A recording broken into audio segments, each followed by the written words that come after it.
Lanjut, bab 6, halaman 108. Kemahiran baru untuk memperkuat motivasi.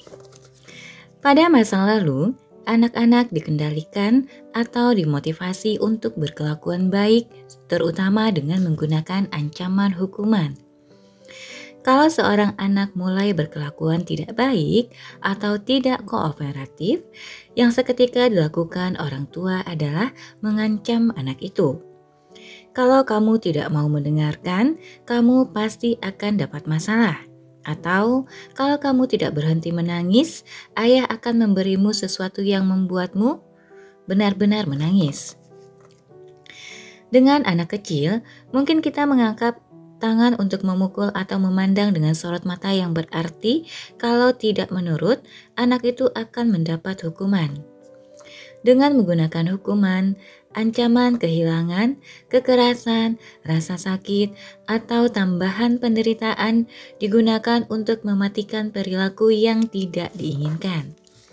Notes, kebanyakan orang tua tidak ingin menghukum anaknya, tetapi mereka tidak tahu cara lain yang efektif. Menggunakan rasa takut seperti itu tampaknya berhasil, tetapi cara itu tidak membangkitkan motivasi alami anak untuk bersikap kooperatif dan membantu orang tua. Seperti disebutkan di atas, kepatuhan dan sikap kooperatif adalah dua hal yang sangat berbeda. Anak-anak perlu menjadi penolong yang penuh kesediaan untuk benar-benar kooperatif, dan mematahkan kemauan anak dengan hukuman bukanlah jawabannya. Tidak menggunakan itu sulit, sebab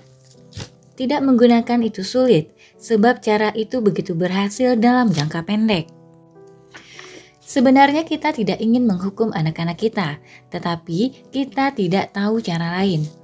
Hukuman tampak tidak manusiawi, tetapi tanpa hukuman, anak-anak kita menjadi manja, penuh tuntutan, tidak hormat, atau susah diatur. Menanggapi kebutuhan akan perubahan ini, seringkali ahli menyarankan memberi anak konsekuensi atas kelakuan. Misalnya, orang tua mengambil sesuatu dari anak sebagai konsekuensi kelakuannya yang tidak baik, dan mereka tidak menyebutnya hukuman tetapi konsekuensi. Inilah suatu percobaan untuk menghilangkan memalukannya menghukum anak. Dengan cara itu, pesan yang disampaikan kepada anak adalah lebih positif. Bukan, kamu nakal, jadi kamu harus dihukum. Tetapi, boleh saja kamu membuat kesalahan, tetapi sekarang kamu akan mendapatkan konsekuensinya.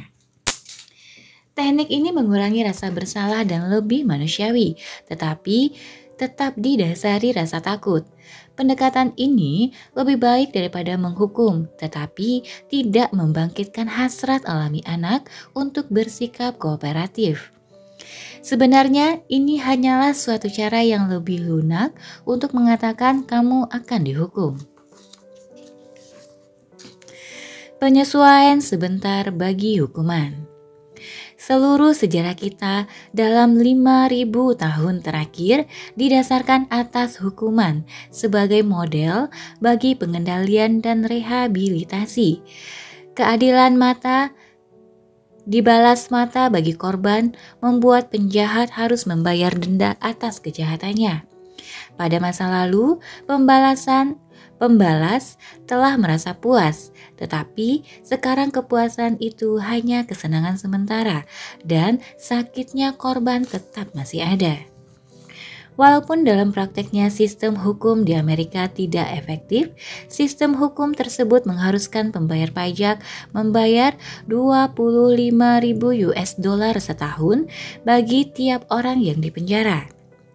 Memberikan hukuman penjara 25 tahun kepada satu orang berumur 20 tahun akan mengharuskan para pembayar pajak membayar $625.000. Uang ini tentu saja tidak melunasi hutang apapun. Coba pikirkan barang sebentar, betapa baiknya kalau uang itu dapat digunakan untuk mencegah terjadinya kejahatan. Menghukum satu orang dengan memenjarakannya selama 25 tahun akan menyedot uang para pembayar pajak sebanyak 625.000 US dollar. Next, dewasa ini masih begitu banyak tindakan didasarkan atas pendapat tentang gunanya hukuman, suatu pendapat yang sudah ketinggalan zaman. Bayangkan, kalau kita mengikuti pedoman mata dibalas mata. Lama-kelamaan, semua orang di dunia akan buta. Walaupun kita tahu di dalam hati kita bahwa hukuman semacam itu sudah ketinggalan zaman, kita belum menemukan atau mewujudkan suatu alternatif yang jelas. Notes: kalau kita mengikuti pedoman mata dibalas mata, lama-kelamaan semua orang di dunia ini akan buta. Next, dewasa ini, walaupun aturan itu penting, hukuman tidaklah demikian. Pada suatu hari, jauh di masa depan, sementara kesadaran terus bertumbuh, bahkan aturan pun tidak penting. Pada masa lalu, hukuman itu penting karena orang belum mampu mengetahui apa yang benar dalam hati dan pikiran mereka sendiri, sehingga mempersembahkan korban kepada Tuhan dan memberikan hukuman kepada orang jahat merupakan satu-satunya cara untuk memotivasi mereka. Mengapa dan kapan hukuman efektif? Hukuman fisik langsung menyebabkan sakit, memotong jari atau mencambuk atau membenturi dengan batu. Sementara hukuman non-fisik menghilangkan uang, denda, atau kebebasan penjara.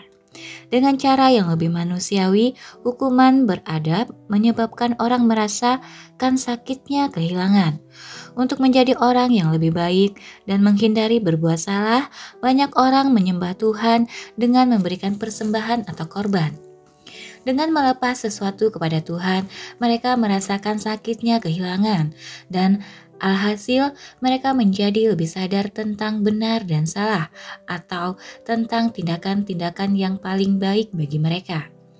Memberikan korban kepada Tuhan mempunyai manfaat yang jelas. Notes: dengan merasakan sakit, kita secara otomatis terdorong untuk memperbaiki pikiran dan perbuatan kita. Next, walaupun cara ini terdengar aneh, pikirkan sebentar pengalaman Anda sehari-hari. Seringkali sesudah suatu kehilangan, ketika kita merasakan sakitnya kehilangan itu, kita mengalami penyesalan kita dan memusatkan perhatian untuk bertindak secara berbeda dan belajar dari kesalahan kita.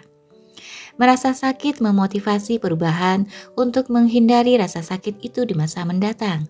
Selain itu, dengan lebih menyadari perasaan kita dapat menggali kreativitas lebih besar dan intuisi dari potensi dalam diri kita. Perasaan itu, negatif, sakit, maupun positif, kesenangan, membantu kita untuk membuat penyesuaian yang diperlukan. Dengan motivasi ini, kita membuka pikiran kita dan bertanya apa yang telah kita lakukan. Pertanyaan kepada diri sendiri ini merupakan dasar koreksi. Kalau kita tidak termotivasi untuk mengadakan perubahan, kita tetap terpaku pada cara berpikir kita yang picik dan terbatas. Sakit adalah guru kita yang terbesar, karena sakit memotivasi kita untuk mengadakan penyesuaian dalam cara-cara kita melakukan sesuatu. Sakit menyebabkan kita bertanya dan berpikir kembali apa yang paling baik bagi kita dan bagi orang lain. Ketika orang mati terhadap perasaannya, ribuan tahun yang lalu, orang memerlukan hukuman untuk menghubungkan mereka dengan perasaannya.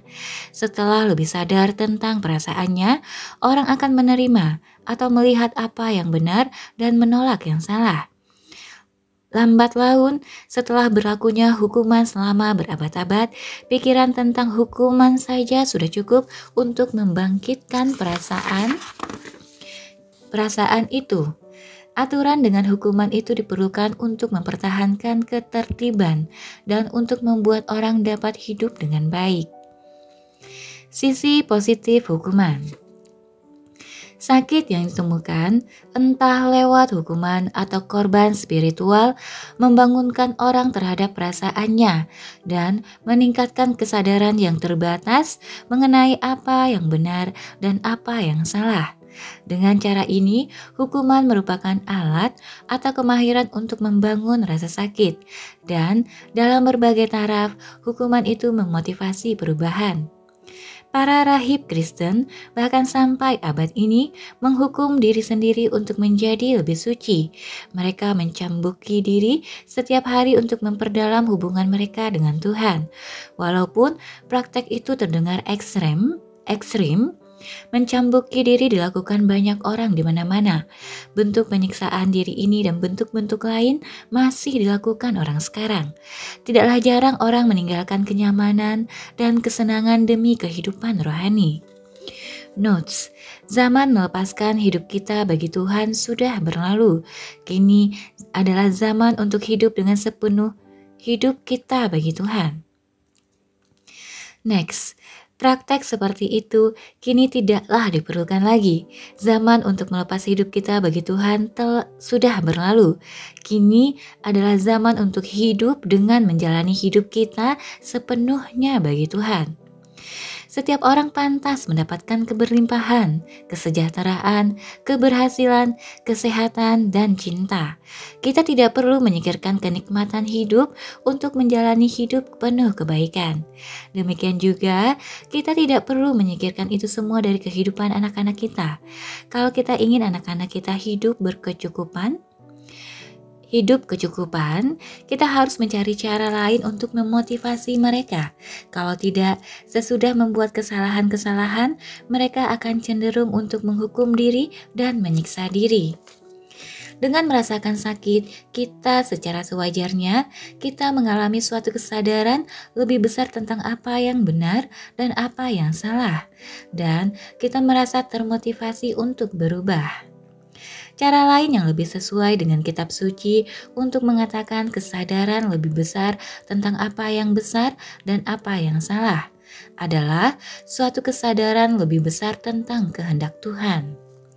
Pada masa ini, kita tidak perlu lagi menghukum diri sendiri atau anak kita untuk bertindak sesuai atau dalam kerjasama dengan kehendak Tuhan.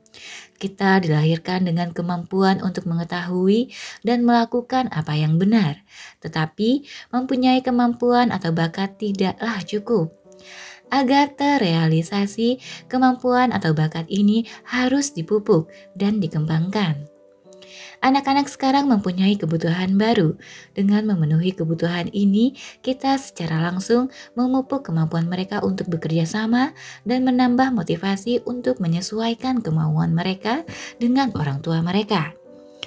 Anak-anak kita sekarang tidak membutuhkan hukuman yang sudah tidak zamannya lagi.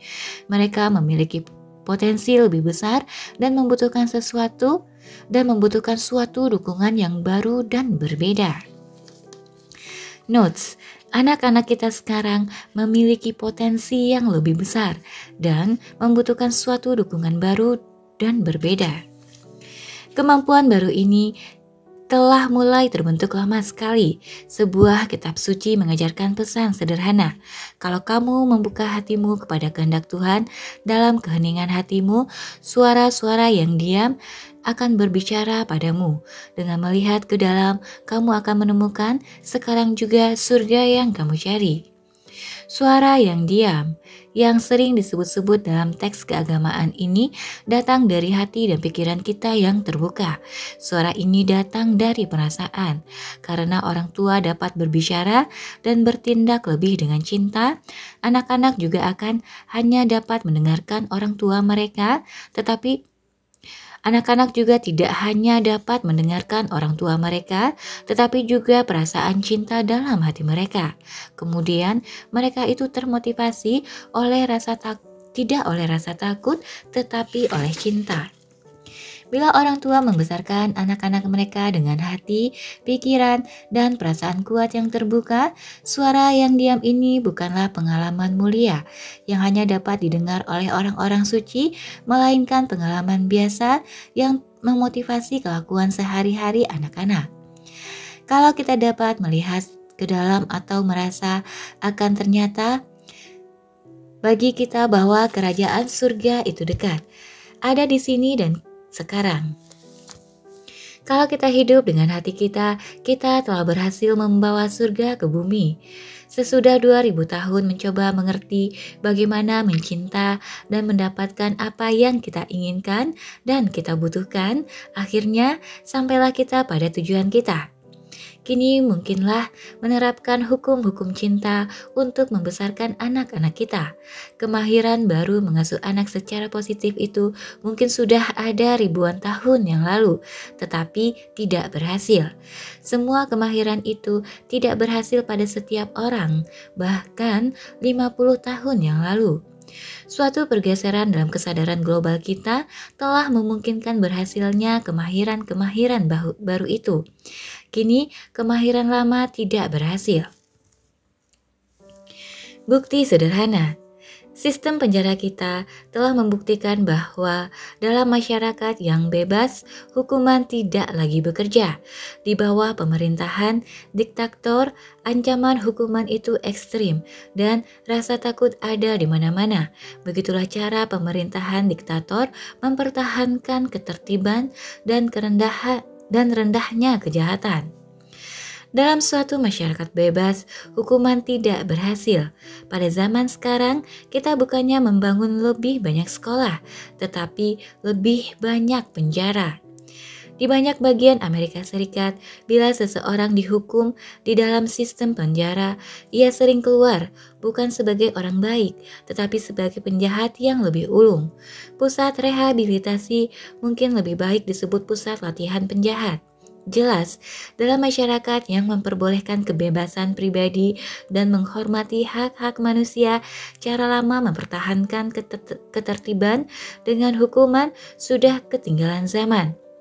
Kita tidak mungkin mengkhotbahkan cinta dan kemudian berbalik dan menghukum unsur-unsur terlemah dalam masyarakat.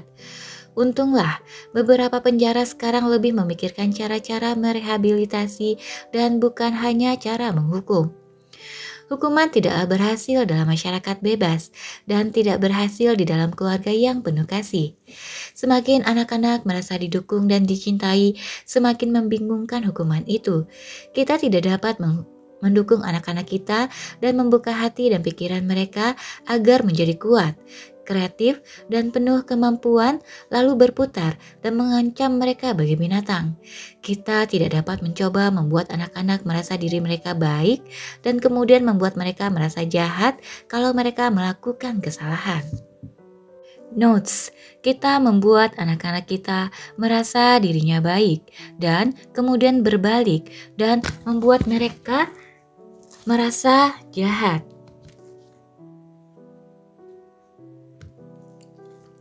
Lanjut, adalah lebih merusak, membuka pikiran anak-anak kita dan kemudian menghukum mereka daripada mengabaikan perasaan serta keinginan mereka dan kadang-kadang menghukum mereka untuk mempertahankan kendali.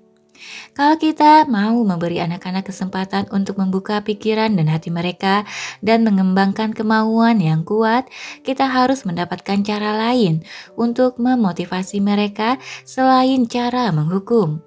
Bahkan pelatih binatang yang menangani anjing, kuda, harimau, dan binatang lain berusaha menemukan cara-cara baru selain cara dengan menghukum. Saya belajar tentang mengasuh anak lebih banyak dari pembicaraan dengan pelatih binatang daripada banyak buku tentang mengasuh anak yang ditulis bagi para orang tua. Begitu banyak masalah yang membingungkan kalau pembicaraan sudah sampai pada soal mengasuh anak. Dan salah satu masalah yang paling banyak mengandung pertentangan adalah penggunaan hukuman. Setiap orang dewasa, setiap orang merasa bahwa hukuman tidak efektif dan tidak manusiawi, tetapi tidak tahu cara lain. Banyak yang tidak setuju dengan tidak menggunakan hukuman karena cara mengasuh dengan cinta lembut jelas-jelas tidak berhasil. Anak-anak yang tidak dihukum seringkali tidak tahu aturan, tidak tahu disiplin, dan tidak saling menghormati, tidak menghormati guru dan orang dewasa. Tetapi setiap orang tua pada suatu ketika telah merasa dalam saat-saat hening mereka bahwa ada suatu cara lain. Untunglah ada alternatif pengganti hukuman, dan kesadaran kolektif seluruh planet kita ini siap untuk membuatnya efektif. Hadiah sebagai alternatif pengganti hukuman. Anak sekarang perlu dimotivasi, bukannya dengan hukuman, melainkan dengan hadiah.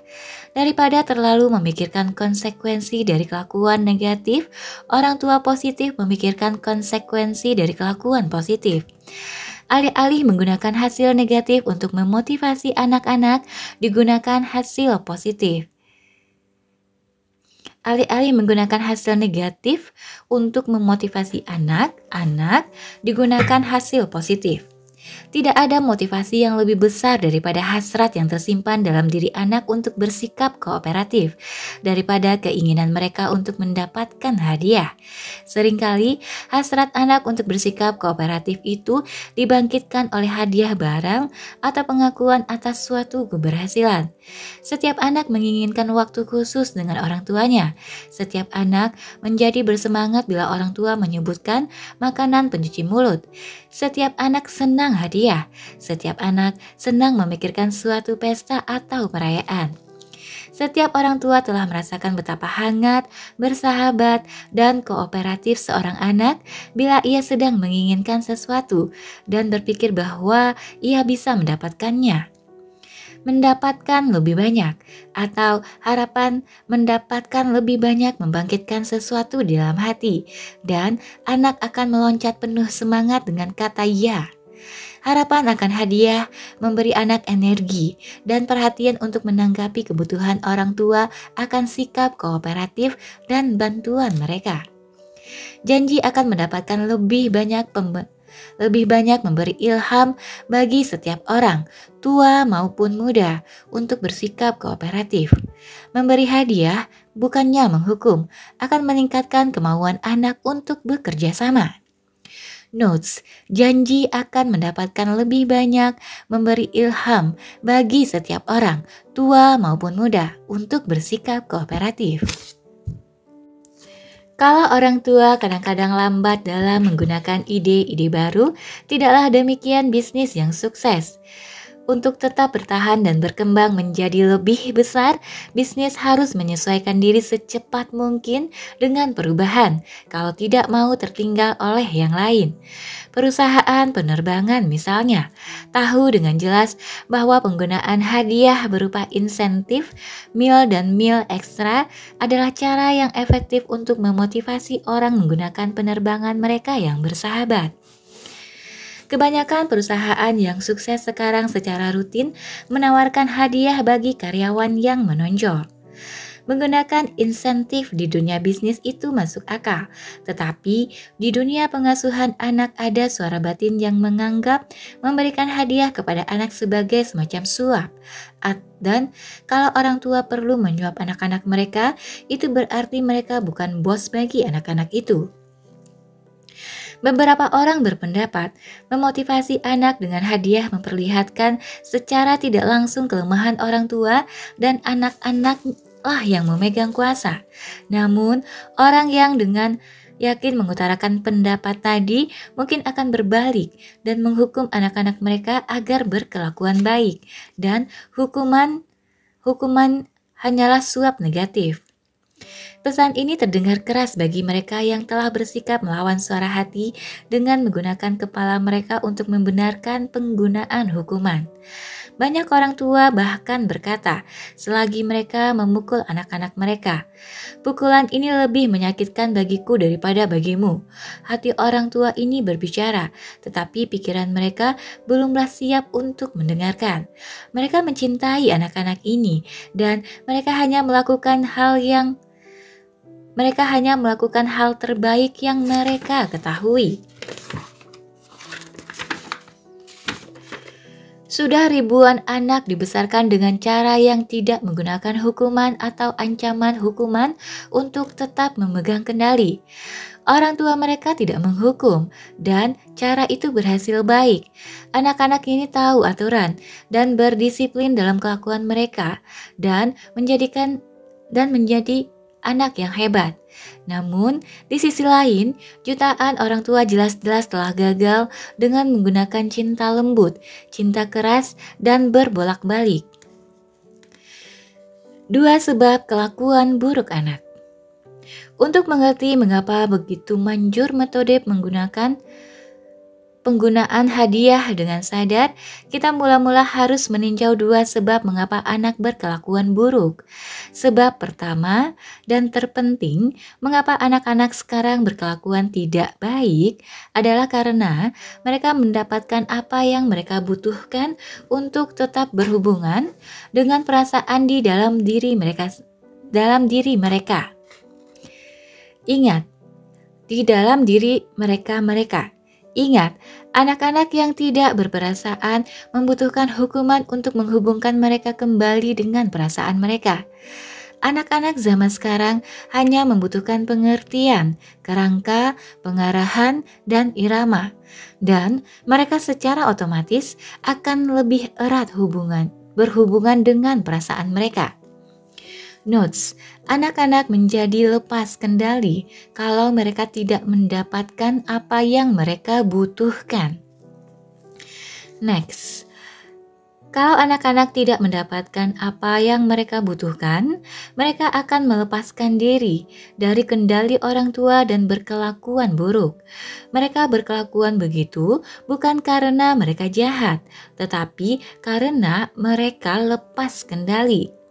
Kalau anak-anak mendapatkan apa yang mereka butuhkan, mereka tetap berada dalam kendali dan bersikap kooperatif.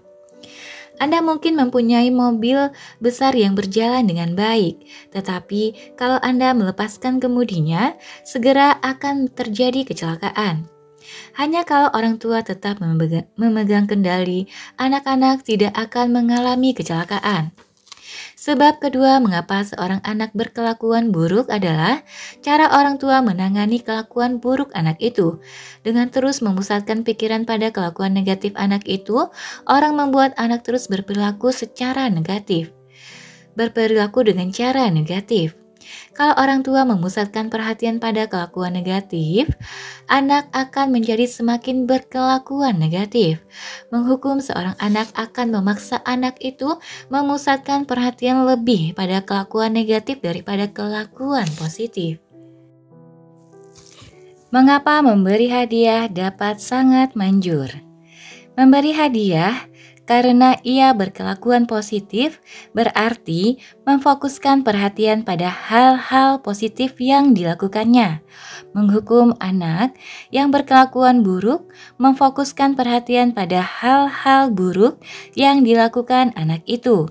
Dan mempertegas gagasan lama bahwa anak dilahirkan jahat dan perlu direhabilitasi. Dengan memfokuskan perhatian pada yang buruk, yang baik tidak mempunyai kesempatan untuk tampil dan diekspresikan. Apa yang mendapat perhatian akan tumbuh. Kalau kita menghukum seorang anak, perhatian besar kita berikan pada kelakuan negatif anak itu. Orang tua mungkin masih berkata, "Aku memberimu pelajaran yang tak akan pernah kau lupakan." Kebalikan dari hukuman adalah sikap pemaaf yang dengan jelas menyatakan bahwa boleh saja membuat kesalahan dan kemudian melupakannya dan bergerak terus. Yang lebih penting bagi anak-anak sekarang adalah memupuk kebutuhan mereka dan mengarahkan mereka dengan berbagai cara agar mereka mencapai sukses. Notes, daripada mencari kesalahan anak dan memusatkan perhatian pada kesalahan itu, cobalah menangkap basah si anak sewaktu ia melakukan hal yang benar.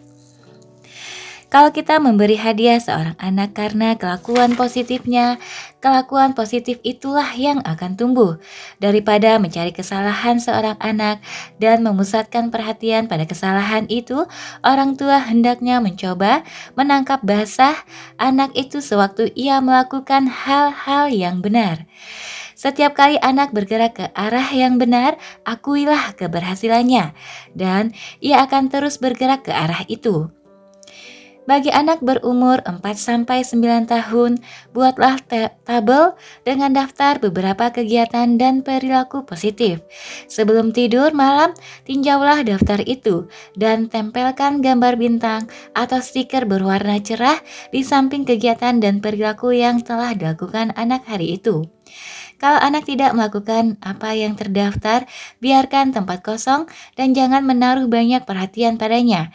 Bersikaplah netral atau acuh tak acuh terhadap tempat yang kosong dan pusatkan antusiasme dan perasaan positif pada sukses yang tercapai. Setiap bintang dapat berarti satu nilai, dan bila nilai itu terkumpul hingga 25, lakukan sesuatu yang khusus seperti menambah waktu membacakan cerita atau mengajak anak menonton pertandingan olahraga kesukaannya.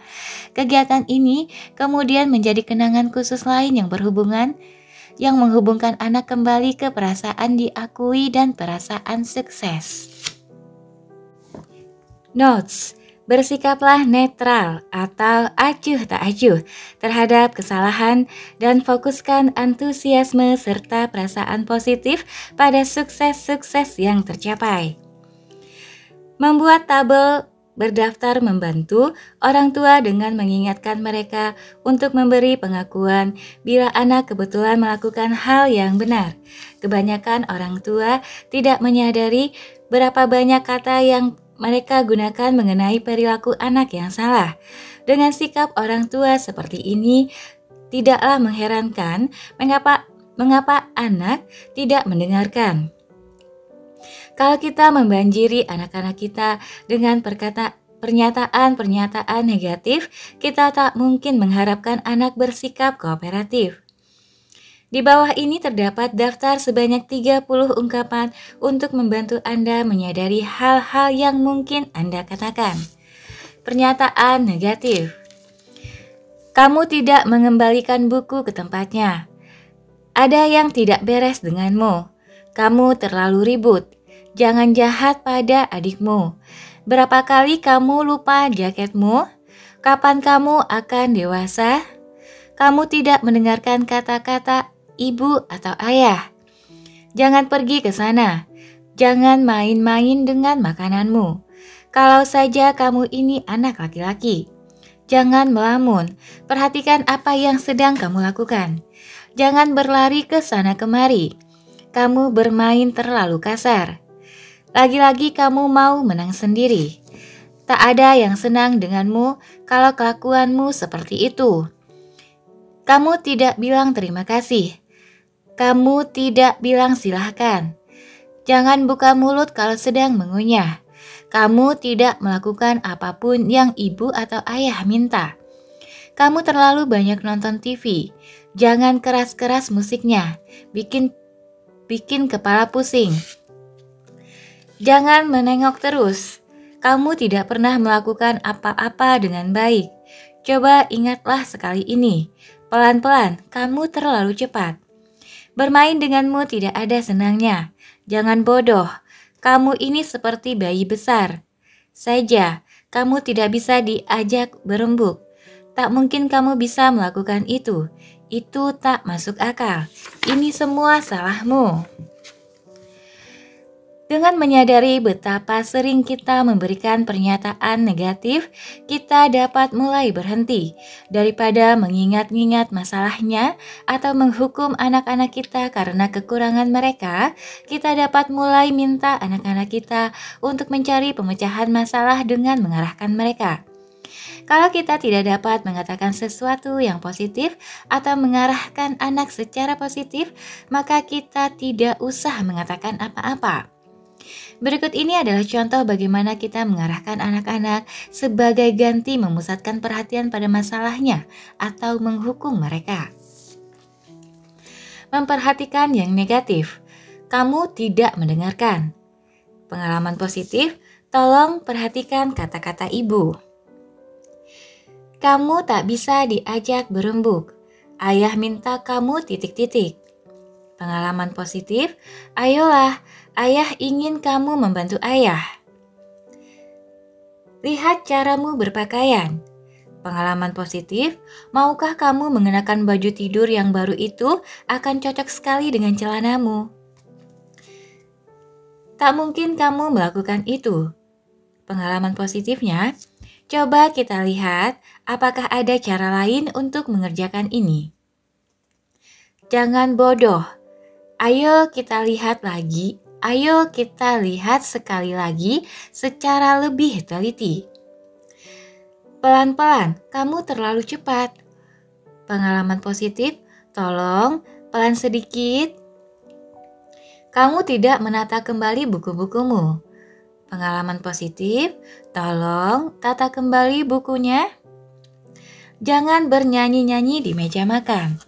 Pengalaman positif, tolong jangan bernyanyi di meja makan. Jangan merengek terus.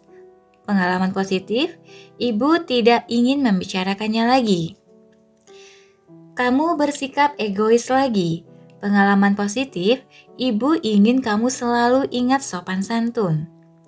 Tentu saja kita harus mengoreksi anak-anak kita, tetapi daripada memusatkan perhatian pada kelakuan mereka dengan pernyataan negatif, kita dapat memberi mereka kesempatan untuk mengubah kelakuan mereka menjadi lebih baik. Bahkan mengoreksi kesalahan anak-anak kita dengan cara positif pun menimbulkan hasil sebaliknya. Kita perlu memberikan pernyataan 3 kali lagi bagi kelakuan mereka yang positif. Diperlukan lebih banyak pernyataan positif untuk mengimbangi pernyataan negatif. Anak-anak sering tidak mendengarkan orang tua mereka lagi karena mereka tidak mendapatkan cukup banyak pengakuan atas kelakuan baik mereka.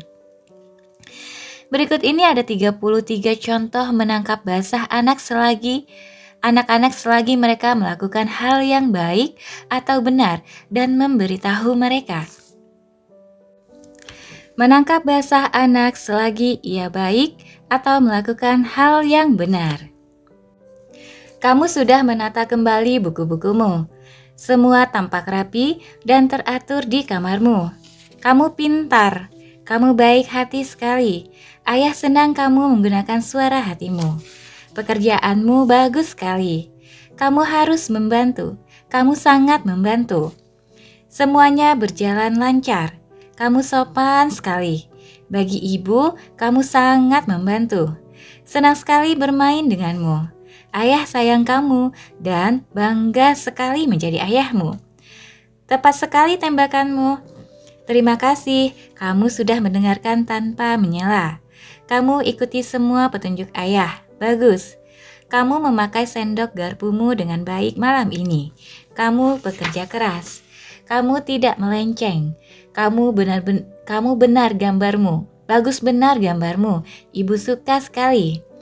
Lihat apa yang kamu lakukan. Hebat benar. Beres. Ayah tahu kamu selalu berusaha sebaik mungkin. Kamu benar-benar ingat sekali sopan santun di meja makan.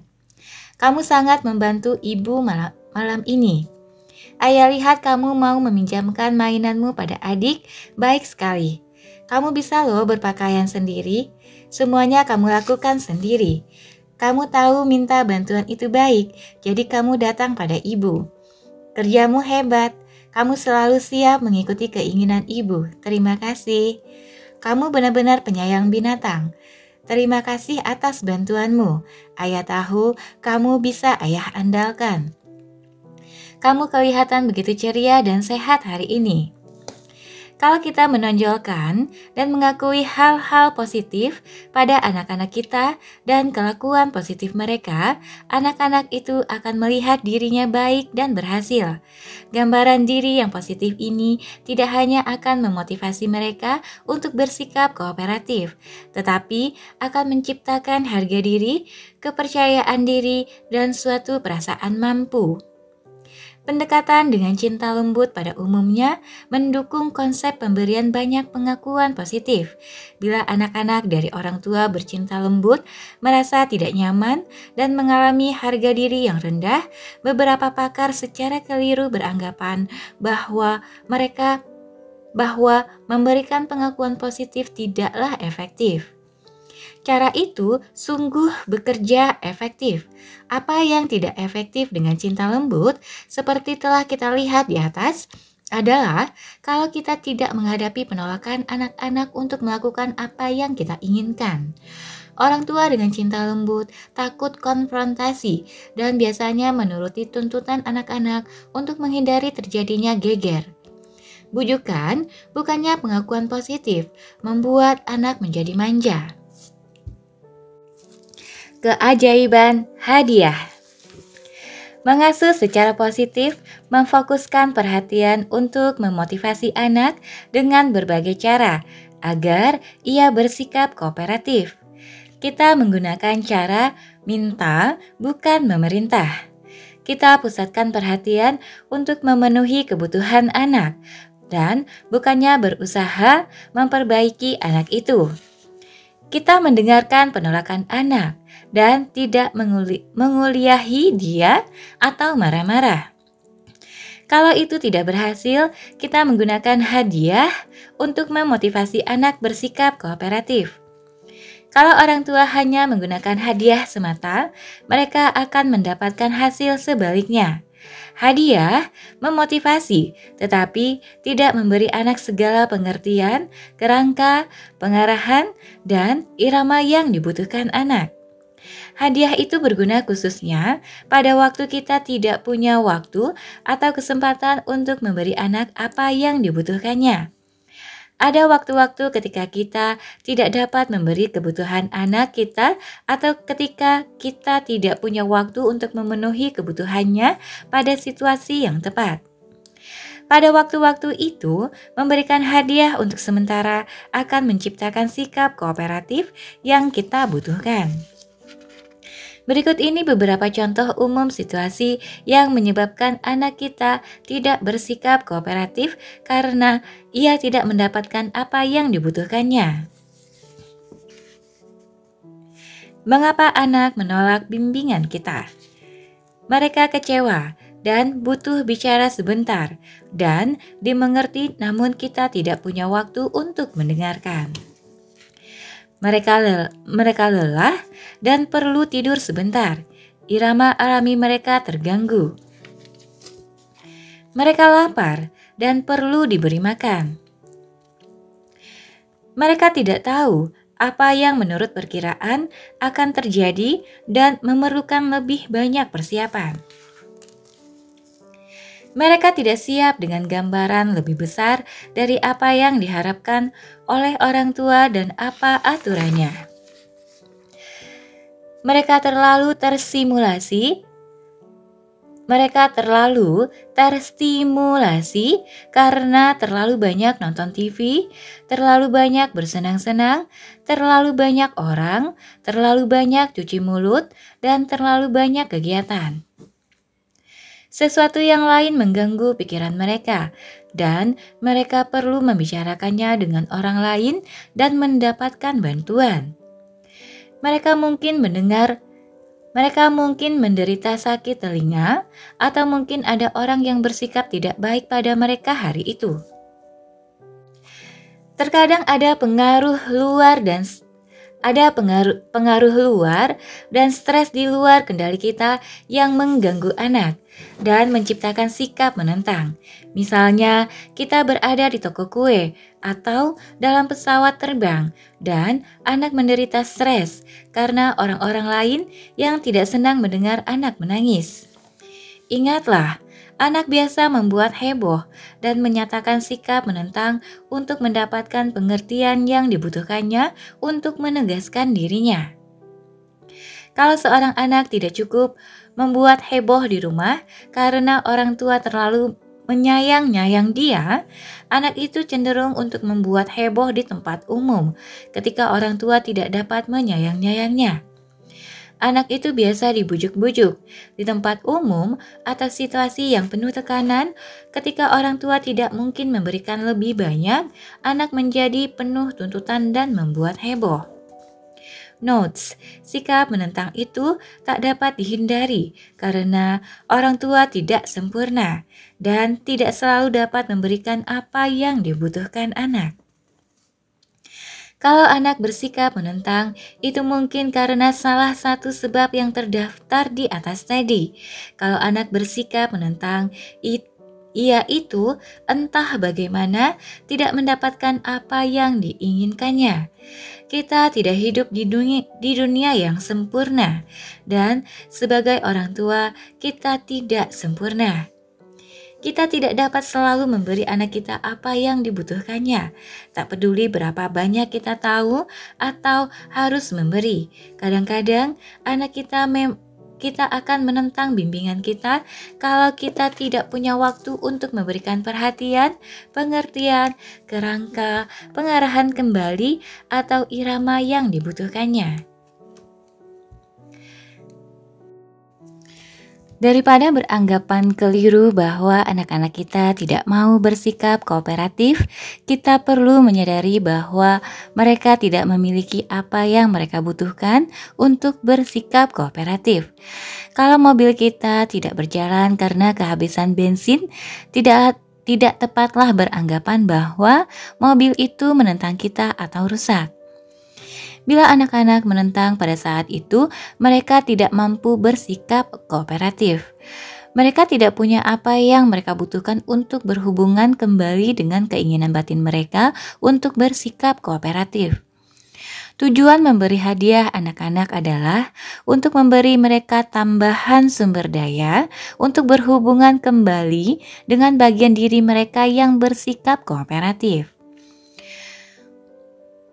Daripada mencoba mengendalikan anak dengan ancaman hukuman dan pukulan pada waktu anak bersikap tidak kooperatif, kita dapat membuat anak bersikap kooperatif dengan memberi hadiah.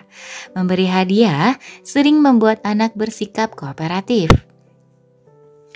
Memahami arti hadiah. Bayangkan Anda diminta untuk bekerja lembur dan Anda secara otomatis merasa enggan. Kemudian Anda diberitahu bahwa Anda akan menerima uang lembur 2 kali yang biasa Anda terima setiap jamnya. Seketika Anda akan merasa lebih bahagia.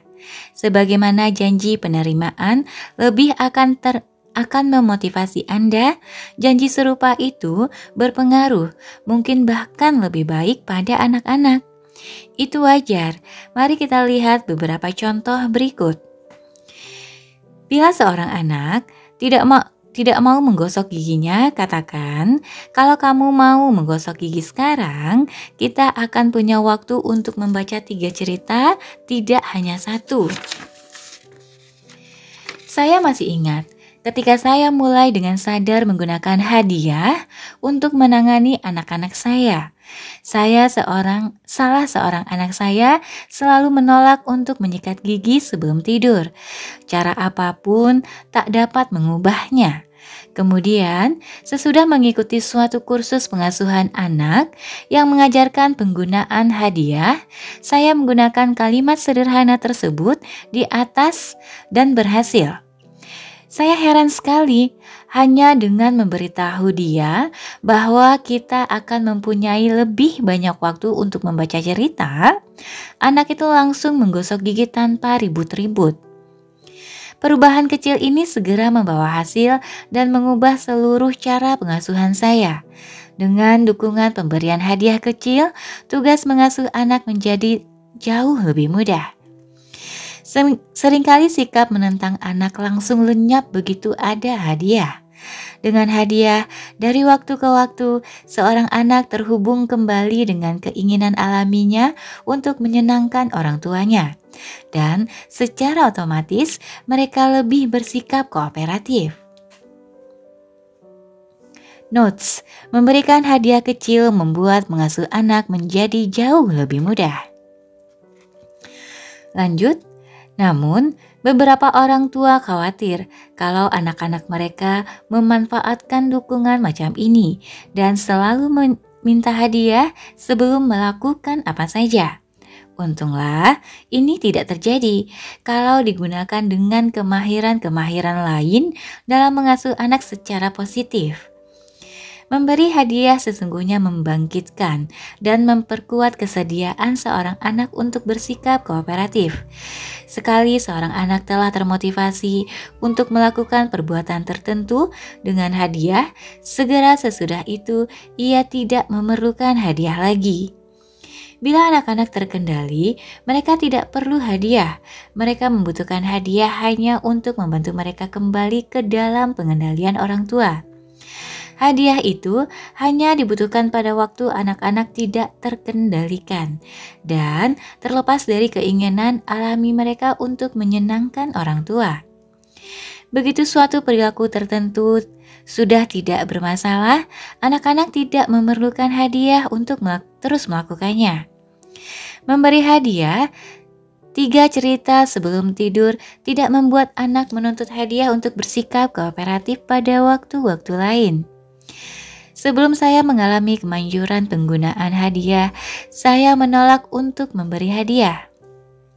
Sebab saya menganggap itu seperti suap saja. Ketika cara itu ternyata sangat efektif, saya baru mulai mempertimbangkan manfaatnya dan memikirkan kembali mengapa sebelumnya saya menolak memberikan hadiah. Ketika salah satu anak saya menolak bimbinganku, reaksi emosional saya adalah mengeluarkan ancaman. Begitulah ayah saya mengasuh saya. Dan karena itu, pada waktu aku mengalami frustasi, reaksi saya adalah mau mengancam pula. Setelah saya menemukan alternatif yang lebih baik, hukuman dan ancaman hukuman menjadi barang lampau. Tantangan baru saya adalah menemukan cara-cara memberi hadiah yang cocok. Hadiahnya harus dikaitkan dengan kelakuan anak yang diinginkan oleh orang tua. Idealnya, suatu hadiah adalah konsekuensi wajar dari sikap kooperatif. Kalau anak menyikat giginya dengan segera, memang ada lebih banyak waktu untuk membaca cerita sebelum tidur. Kalau anak menolak memakai baju, maka konsekuensi wajar berangkat ke sekolah lebih cepat mungkin tak terasa sebagai hadiah. Akan tetapi, pada keadaan tertentu, mungkin itu efektif juga. Misalnya, Anda berkata, Kalau saya mengenakan bajumu sekarang, mungkin ayah atau ibu akan punya waktu untuk melihat-lihat lukisanmu di sekolah. Ada satu hadiah yang selalu efektif, dan Anda tidak perlu berpikir keras, yakni hadiah waktu. Anda bisa berkata, kalau kamu menuruti perintah ayah atau ibu sekarang, ayah atau ibu akan punya waktu lebih banyak untuk melakukan sesuatu yang istimewa denganmu nanti. Notes, untuk memotivasi sikap kooperatif, hadiah yang paling mudah diberikan adalah lebih banyak waktu bersama dengan orang tua. Bila anak-anak bersikap kooperatif, konsekuensi yang nyata adalah adanya lebih banyak waktu kelak untuk melakukan sesuatu yang disenangi anak-anak dengan orang tua. Dengan mengingatkan mereka akan kenyataan sederhana ini, anak-anak akan dengan segera termotivasi untuk mengikuti bimbingan orang tua. Untuk membuat hadiah itu menjadi efektif, orang tua dapat mengkomunikasikannya dengan cara yang lebih menarik bagi anak. Hadiah yang sesuai dengan watak anak. Inilah beberapa contoh bagaimana orang tua mengkomunikasikan hadiah yang sama dengan cara yang berbeda sesuai dengan watak anak. Dengan seorang anak yang lebih sensitif, bila Anda menggambarkan hadiahnya, pusatkan perhatian pada bagaimana rasanya. Misal, kalau kamu mau bersikap tenang, ayah akan punya lebih banyak waktu untuk melakukan sesuatu yang menyenangkan nanti. Kita akan dapat bersenang-senang, memetik bunga di kebun. Misalnya, ibu senang bunga, kita akan dapat mengumpulkan cukup banyak bunga untuk membuat buket. Dengan anak aktif, sewaktu Anda menggambarkan suatu hadiah, pusatkanlah perhatian lebih-lebih pada detail tindakan.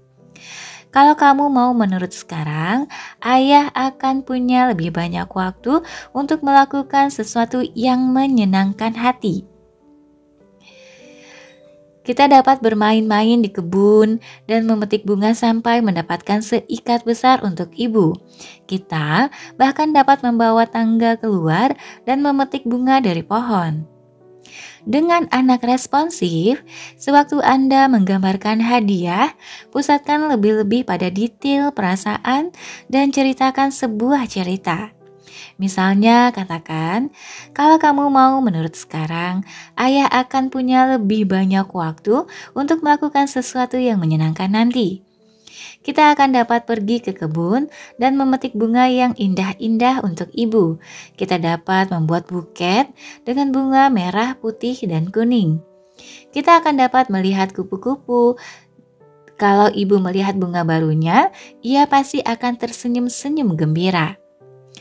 Dengan anak reseptif, sewaktu Anda menggambarkan hadiah, pusatkan perhatian lebih-lebih pada soal waktu.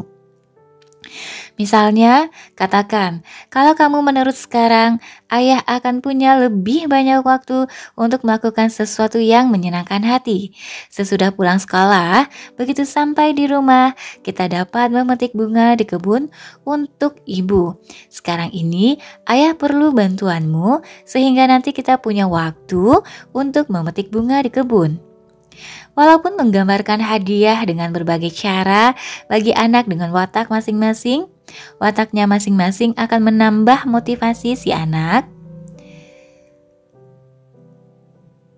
Memberitahukan hadiah itu saja akan efektif.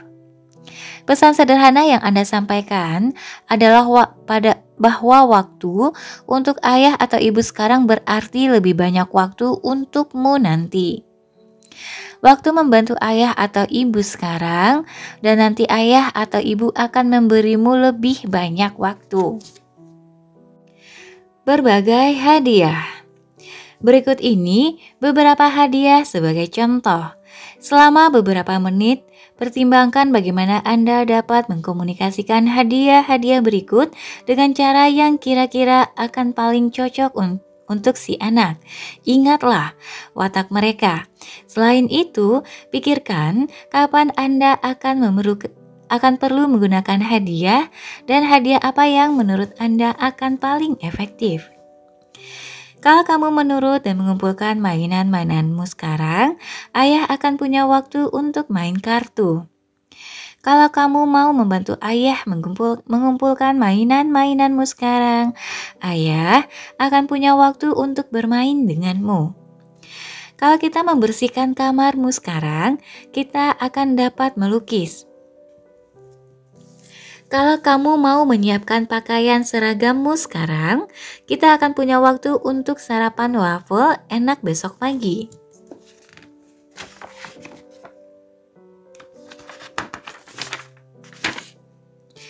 Kalau kamu siap-siap untuk pergi sekarang, kita bisa pulang lebih cepat. Kalau kamu mau berpakaian sekarang, nanti sesudah sekolah, kita dapat langsung bersenang-senang. Kalau kamu berhenti berbicara sekarang, kita dapat bersama-sama berjalan dengan anjing kita. Berjalan-jalan dengan anjing kita. Kalau kamu mau masuk mobil sekarang, nanti ayah dapat bermain kartu denganmu. Kalau kamu menurut sekarang, nanti ibu dapat melakukan sesuatu yang menyenangkan untukmu. Kalau kamu menyelesaikan pekerjaan rumahmu sekarang, nanti kita bikin pesta minum teh. Kalau kamu makan sayurmu, malam ini akan ada kue untukmu. Kalau kamu mau makan malam sekarang, sesudah makan kita dapat menyanyi. Kalau anak-anak menolak, jangan ambil sesuatu, tetapi beri sedikit lagi. Beri mereka dukungan lebih banyak, sehingga sekali lagi mereka dapat merasakan kesediaan batin mereka untuk bersikap kooperatif. Jangan gunakan rasa sakit untuk mematikan semangat, tetapi gunakan kemungkinan mendapatkan lebih banyak untuk membuat mereka bersemangat. Selalu ada kejutan tersembunyi. Yang membuat pemberian hadiah itu efektif adalah menemukan sesuatu yang sungguh-sungguh memotivasi anak. Sekali kita tahu apa yang akan memotivasi anak kita, siapkan itu untuk sewaktu-waktu. Bagi seorang anak, motivator yang Anda perlukan adalah kalau kamu menurut ayah atau ibu sekarang, ayah atau ibu akan punya waktu untuk membacakan dongeng lebih banyak. Bagi anak yang lain, motivator itu mungkin kalau kamu menurut ayah atau ibu sekarang, kita akan dapat bersama-sama membuat kue di dapur. Anak lain mungkin memerlukan berbagai macam hadiah. Rahasia memberi hadiah adalah memberikan perhatian pada hal-hal yang paling diinginkan anak-anak dan menggunakan itu sebagai hadiah. Notes: rahasia memberi hadiah adalah menaruh perhatian pada hal-hal yang paling diinginkan anak dan menggunakan itu sebagai hadiah. Next, kalau mereka sungguh-sungguh menyukai dongeng, tahanlah sedikit dalam membacakan dongeng. Tentu saja, jangan berhenti sama sekali, tetapi jangan terlalu banyak membacakan dongeng. Dengan demikian, membacakan dongeng akan merupakan hadiah yang paling menyenangkan. Coba kita lihat contoh lain. Kalau seorang anak bertanya, dapatkah kita main-main di taman kota minggu ini? Jawablah, itu ide yang bagus. Asal ada waktu, pasti.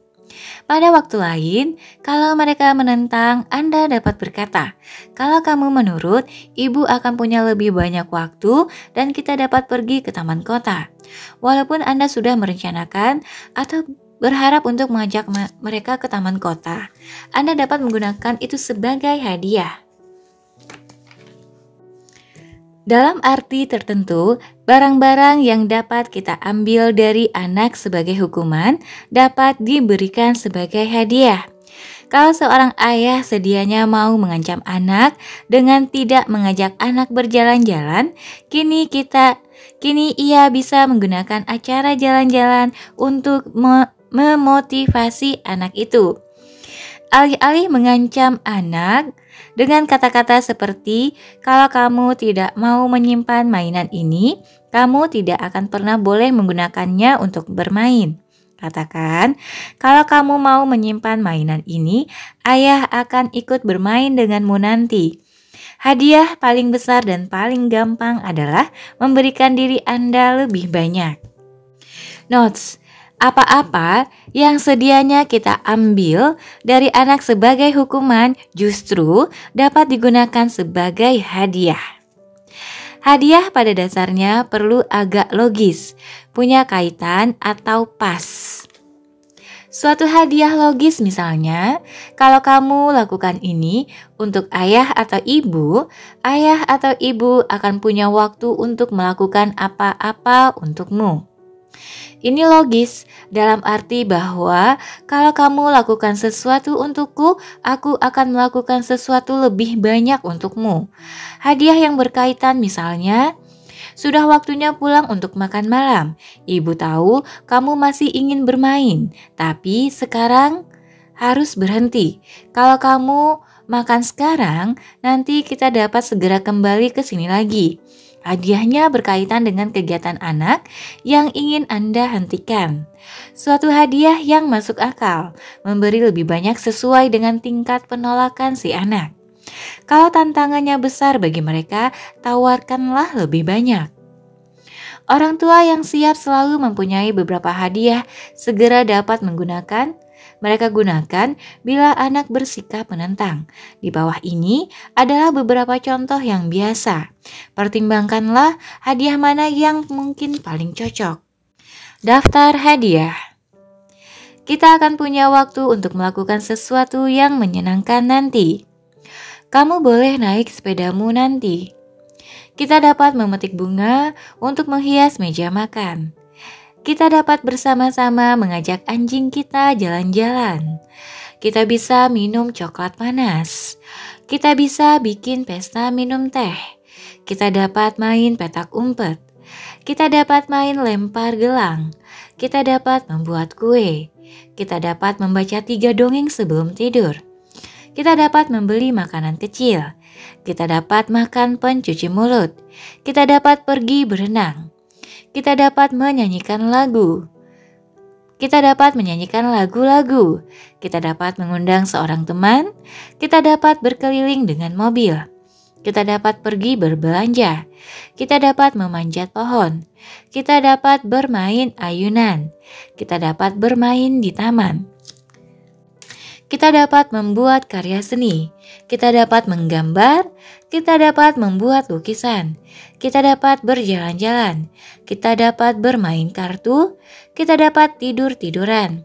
Kita dapat menonton video atau acara khusus. Mengingatkan waktu pun dapat merupakan motivator yang kuat. Khususnya anak-anak reseptif memerlukan lebih banyak waktu untuk membuat transisi. Orang tua yang bijaksana berusaha berpikir ke depan dan menyiapkan anak ini untuk suatu perubahan. Daripada berkata, sudah waktunya kau mengenakan jaketmu. Katakan, dalam waktu 5 menit kita sudah harus berangkat ke sekolah. Ibu ingin pada waktu itu kamu sudah pakai jaketmu. Kalau kamu sudah berjaket, perjalanan ke sekolah akan menyenangkan. Selagi berbaring di samping seorang anak di malam hari, kalau anak itu tidak mau ditinggalkan, katakan saja misalnya, baik, 5 menit lagi ayah atau ibu pergi. Kalau kamu mau diam, ayah atau ibu tetap di sini selama 5 menit itu. Kalau kamu berbicara terus, ayah atau ibu akan pergi sekarang juga. Walaupun akan pergi sekarang itu terdengar seperti ancaman, itu boleh saja karena Anda telah menjanjikan suatu hadiah positif dengan tetap berbaring menemaninya 5 menit lebih lama kalau si anak mau diam. Notes: orang tua yang bijaksana berusaha berpikir ke depan dan menyiapkan anak-anak untuk suatu perubahan. Lanjut, sebelum menyuruh anak-anak merapikan mainannya dan pergi ke meja makan, beritahu mereka bahwa dalam waktu 5 menit mereka perlu mulai mengumpulkan alat-alat mainan mereka dan datang ke meja makan. Beri mereka waktu untuk bersiap-siap berhenti bermain, merapikan alat-alatnya, dan kemudian datang ke meja makan. Katakan misalnya, anak-anak, kalian dapat bermain 5 menit lagi, lalu rapikan tempat ini dan kita makan. Kalau 5 menit kemudian Anda minta mereka lagi untuk merapikan alat-alat mainan mereka akan bersikap lebih kooperatif. Keajaiban suatu hadiah yang sesungguhnya adalah bahwa ketika tidak ada apapun yang efektif, menjanjikan suatu hadiah akan efektif. Tanpa pandangan yang jelas dan kemahiran-kemahiran ini, mengasuh secara positif tidak akan berhasil. Tanpa adanya alternatif berunding dengan anak-anak dengan menjanjikan suatu hadiah, cara yang terbuka hanyalah mengancam mereka dengan hukuman. Pola-pola berulang. Bila seorang anak bersikap menentang secara berulang-ulang, menjanjikan hadiah merupakan pendekatan yang berguna. Suatu ketika, pada suatu penerbangan yang lama, saya mengalami kesulitan untuk membuat anakku Lauren bersikap kooperatif. Sejak waktu itu, kalau kami hendak mengajak dia bepergian kemanapun, sebelumnya Sayu membuat persiapan. Anak itu gemar sekali saat membuat persiapan, mungkin maksudnya ini ya. Anak itu gemar sekali makan coklat. Maka kami menjanjikan makanan itu kalau sepanjang perjalanan ia tidak berkelakuan macam-macam. Kalau ia bersikap kooperatif, pada waktu kami berjalan naik pesawat hingga pesawat tinggal landas, ia mendapatkan 1/4 batang coklat kegemarannya. Di tengah penerbangan, ia mendapatkan 1/4 lagi. Pada waktu mendarat, ia mendapatkan hadiah ketiganya. Dan ketika kami tiba di tujuan, ia mendapatkan 1/4 terakhir.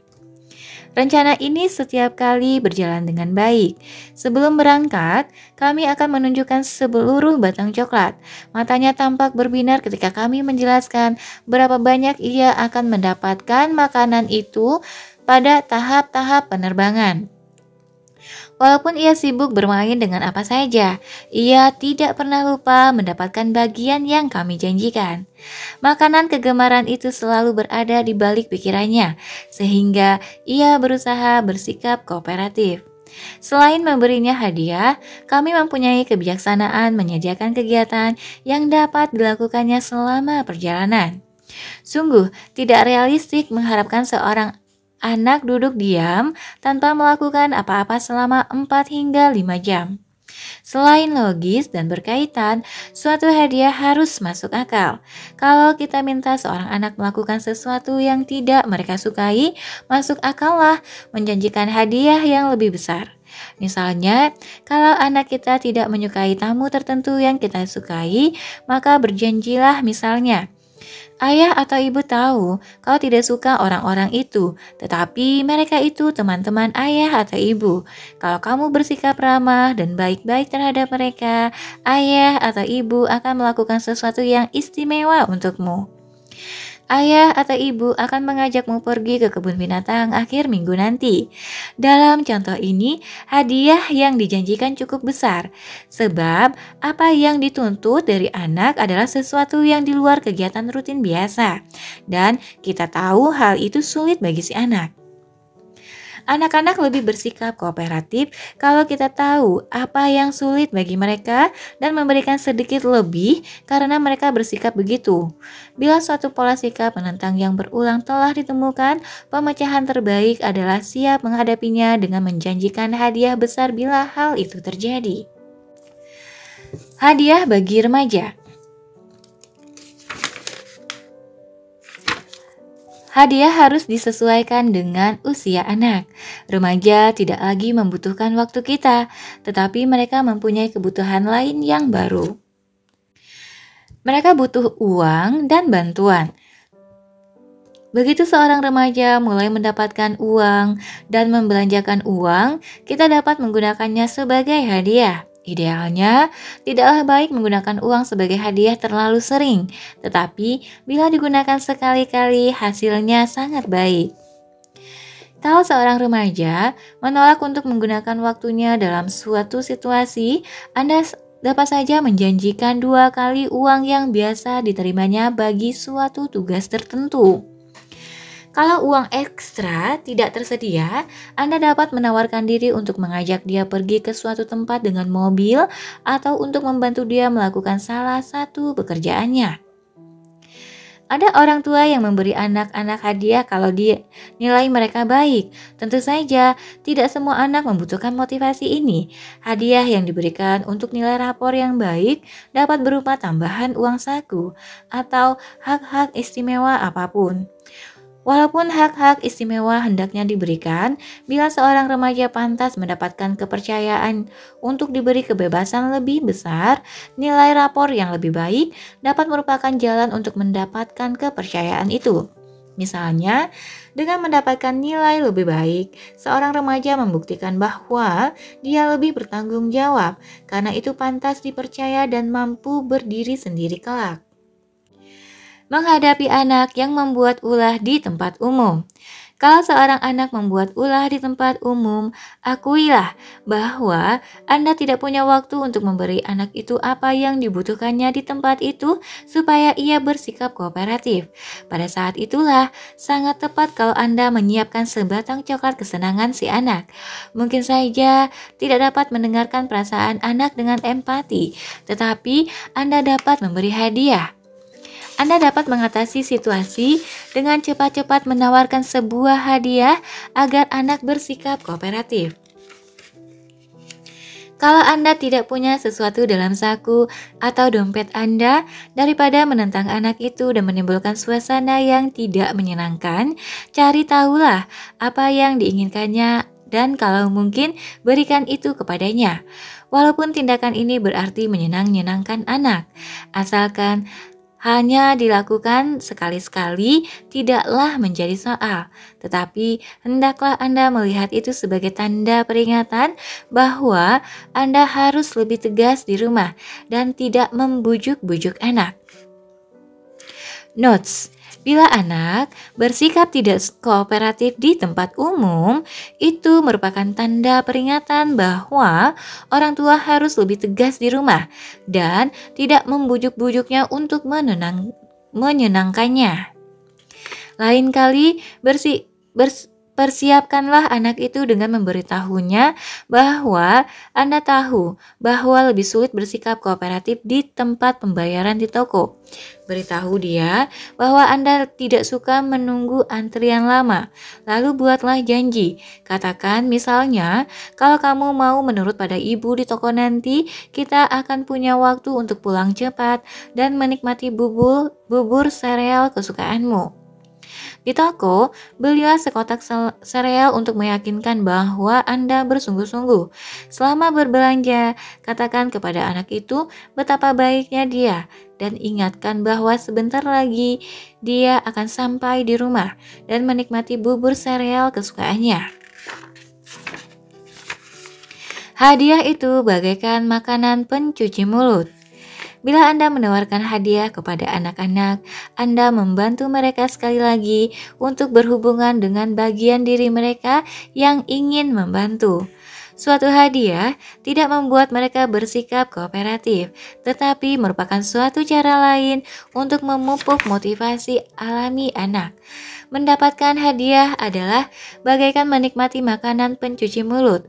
Kalau seseorang hanya makan pencuci mulut semata-mata, ia tidak akan mendapatkan zat-zat bergizi yang terkandung dalam makanan utama. Salah satu sebab kita menyajikan makanan pencuci mulut sesudah santapan utama adalah karena makanan pencuci mulut saja akan membuat orang sudah merasa kenyang dan tidak termotivasi untuk makan santapan utama yang penting bagi kesehatan. Demikian juga, kalau kita hanya mengandalkan hadiah, anak-anak akan kehilangan selera untuk bersikap kooperatif. Notes: kalau kita mengandalkan hadiah saja, anak-anak akan kehilangan selera untuk bersikap kooperatif. Next, bila seorang dewasa bekerja hanya demi hadiah, maka ada sesuatu yang kurang padanya. Ia bekerja hanya untuk mendapatkan apa yang diinginkannya dan lupa akan hasrat yang ada di baliknya untuk berjasa. Ia tidak peduli tentang melakukan pekerjaan dengan sungguh-sungguh baik. Ia hanya melakukan apa yang menjadi persyaratan untuk tetap dipekerjakan. Ini jelas tidak sehat. Sebaliknya, sama tidak sehatnya berjasa dan tidak berpikir tentang bayaran atau hadiah apapun kalau keluarga di rumah menderita kekurangan. Orang dewasa yang sukses berpikir tentang diri sendiri maupun orang lain. Mereka peduli tentang perbedaan yang dapat dibuatnya dan mereka berusaha mendapatkan apa yang mereka butuhkan maupun yang mereka inginkan. Memberikan hadiah secara semestinya kepada anak-anak kita mempersiapkan mereka untuk menjadi orang dewasa yang sukses. Notes: memberi hadiah secara semestinya kepada anak-anak menyiapkan mereka untuk berpikir tentang diri sendiri maupun orang lain. Next, Pentinglah bagi anak-anak kita mengetahui bahwa hidup itu suatu proses memberi dan menerima. Kalau kita memberi, kita menerima. Untuk menerima lebih banyak, kita memberi lebih banyak. Setiap kali kita minta anak-anak kita untuk memberikan sedikit lebih banyak dan berjanji untuk memberi mereka sedikit lebih banyak, mereka mendapatkan suatu pelajaran penting tentang hidup. Mereka belajar bagaimana membuat kesepakatan dan bernegosiasi. Mereka belajar bahwa mereka pantas menerima lebih asalkan mereka memberi lebih, dan mereka belajar menunda keinginan seketika demi suatu keinginan yang lebih besar di masa depan. Belajar dari konsekuensi wajar. Bagi banyak orang tua, ada anggapan tersembunyi bahwa kalau anak-anak tidak mau menurut, mereka itu jahat. Mereka percaya bahwa anak yang baik secara otomatis akan bersikap kooperatif. Mengasuh secara positif mengakui bahwa bila anak-anak tidak bersikap kooperatif, itu tidak berarti mereka itu jahat. Mereka hanya tidak mendapatkan apa yang mereka butuhkan. Pada waktu mereka bersikap menentang, orang tua dituntut untuk memberikan apa yang mereka butuhkan atau menggunakan hadiah untuk memotivasi mereka pada saat itu. Notes: beberapa orang tua secara keliru percaya bahwa anak yang baik dengan sendirinya bersikap kooperatif. Beberapa pendekatan dalam mengasuh anak menyarankan cara yang keliru untuk menghindari sikap menentang, yaitu dengan membiarkan anak melakukan apa yang mereka inginkan dan belajar sendiri dari konsekuensinya. Misalnya, kalau seorang anak menolak untuk memakai baju hangatnya, biar saja mereka keluar dalam udara dingin tanpa baju hangat, dan biar saja ia menjadi sakit. Dengan demikian, ia akan mendapatkan pelajarannya. Cara berpikir begitu tidaklah benar. Pelajaran yang didapatkan si anak dari pengalaman itu hanya bahwa ia tidak dapat menggantungkan diri pada orang tuanya sebagai pembimbing.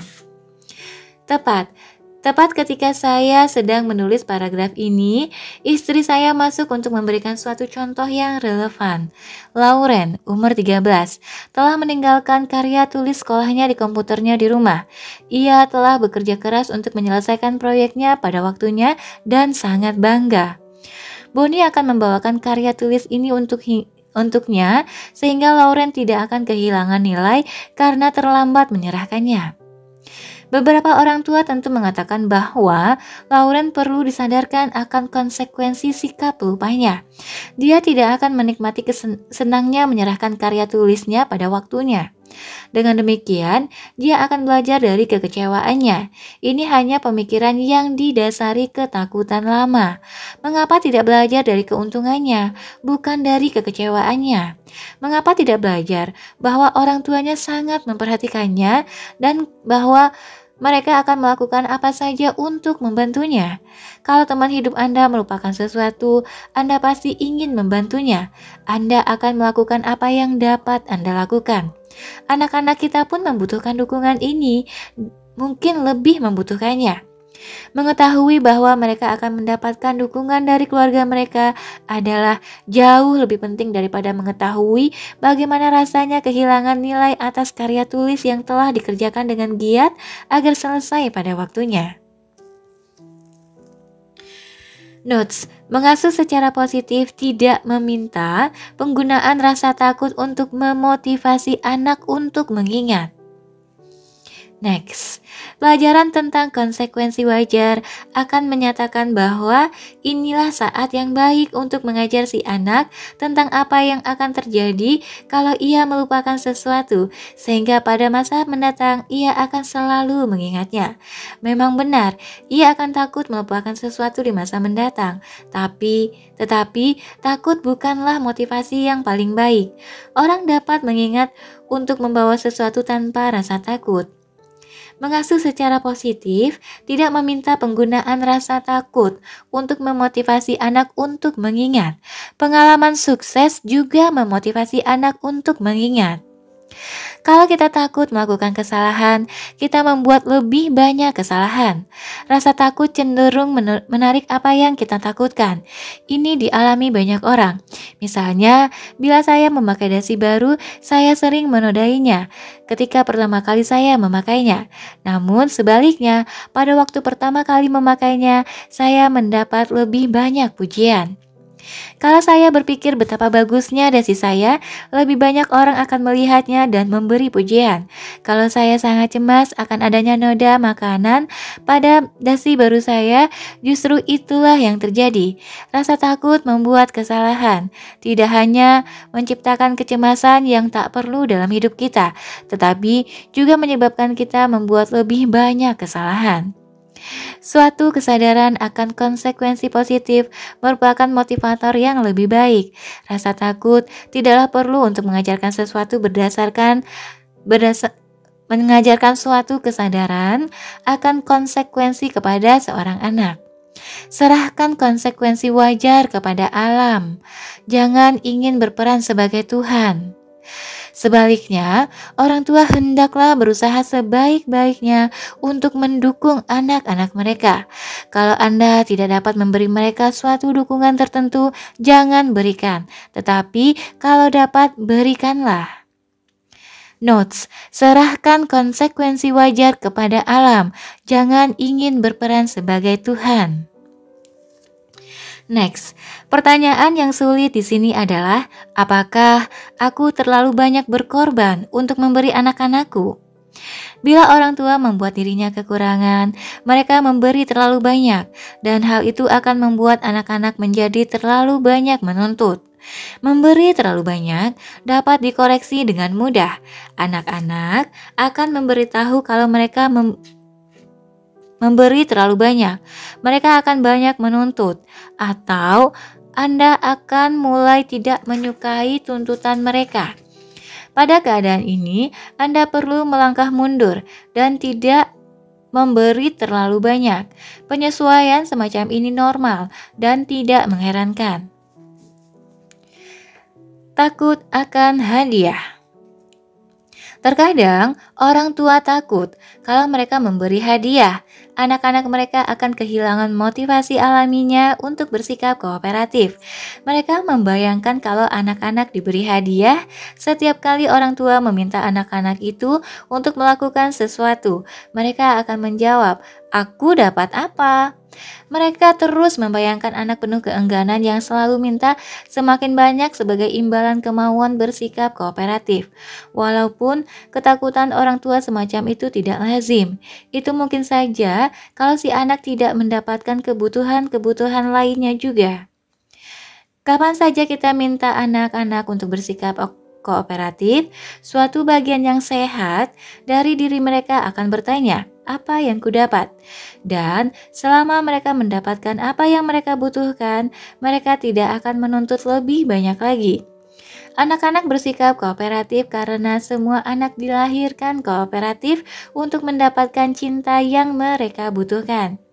Bila seorang anak sadar akan suatu kebutuhan dan percaya bahwa ia akan mendapatkan dukungan yang dibutuhkannya, ia akan lebih dari kooperatif. Notes, bila anak mendapatkan apa yang dibutuhkannya, ia tidak menuntut lebih banyak. Next, selama seorang anak pada dasarnya mendapatkan apa yang dibutuhkannya, ia akan merasakan kebutuhannya tidak terpaku pada keinginannya. Kesadaran tentang kebutuhannya akan dukungan orang tua membuat anak menjadi lebih mengerti perasaan orang lain dan bersikap kooperatif. Ia tidak senantiasa minta lebih banyak. Ia tidak terpaku pada pernyataan, "Aku dapat apa untuk itu?" dan meminta lebih banyak. Pada umumnya, anak hanya memusatkan diri pada keinginan mendapat lebih banyak kalau ia tidak merasakan apa yang sebenarnya dia butuhkan. Anak terutama membutuhkan hadiah untuk mengatasi sikap menentangnya, kalau ia tidak mendapatkan apa yang ia butuhkan pada saat itu. Menawarkan hadiah tidak lain adalah berjanji kepada anak bahwa ia akan mendapatkan lebih banyak dan tiba-tiba ia kembali ke kemauan alaminya untuk bersikap kooperatif. Mengadakan kesepakatan dan menjanjikan hadiah bukanlah menyerah pada kehendak anak dan sebagai imbalannya nanti ia akan mendapatkan lebih. Inilah salah satu di antara cara paling manjur untuk mengajar anak menunda kepuasan. Kadang-kadang, memberi hadiah tidaklah cukup untuk menghilangkan sikap menentang dan meningkatkan sikap kooperatif. Kalau memberi hadiah ternyata tidak efektif, tibalah saatnya untuk menegaskan kepemimpinan orang tua sebagai bos. Kalau mengasuh anak menjadi sedikit terlalu terpusat pada anak dan pada usaha untuk memberikan apa yang diinginkan anak, pada saat itu orang tua harus menegaskan kepemimpinan mereka untuk memegang kendali kembali. Pada bab-bab berikut, kita akan melihat bagaimana hal itu dilakukan.